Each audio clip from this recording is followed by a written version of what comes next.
ఈ మధ్య dementia, Alzheimer's ఇవి గూడా కేసులు పెరుగుతున్నాయి గదా! సో, ఇవి ప్రారంభంలో గుర్తించడం ద్వారా మనము దాన్ని పెరగకుండా చూసే అవకాశం ఉంటుందా? ఎలా గుర్తించాలి? డెమెన్షియా పెరగడానికి రీజన్స్ ఉన్నాయి.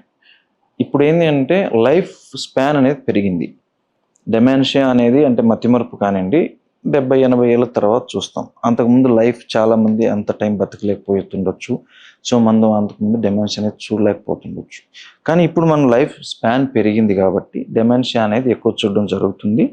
అండ్ డెమెన్షియా యంగర్ ఏజ్ గ్రూప్లో వస్తుందంటే yes there is a chance. ఎందుకంటే మల్టీవాస్కులర్ డెమెన్షియా అంటాం. ఇటు ఏంటంటే ఇప్పుడు చిన్న చిన్న స్ట్రోక్స్ రావడం వల్ల because of change life style ఇందాక మనం అంతా డిస్కస్ చేసుకున్న కాన్సెప్ట్ ఇది. సో దానివల్ల క్లాట్స్ చిన్న క్లాట్స్ అయిపోయి సో ఆ మెదడు సబ్స్టెన్స్ అనేది తగ్గి ఎర్లీ డెమెన్షియా వచ్చే అవకాశాలు ఉంటాయి.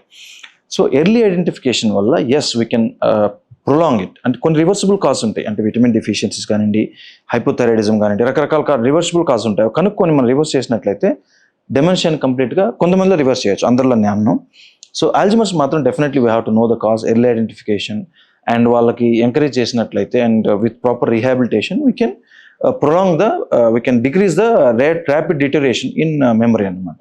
సో పర్మనెంట్ క్యూర్ అనేది ఇప్పటివరకు లేదు. Eventually they lose memory, but we can slow down the process if you identify early. 62 లక్షల మంది ప్రజల్లో మెడ్ప్లస్ బ్రాండ్ మెడిసిన్స్ కి మారడం వలన 915 కోట్ల రూపాయలు సేవ్ చేసుకున్నారు. అదే మెడిసిన్స్ అదే క్వాలిటీతో 50 to 80% డిస్కౌంట్.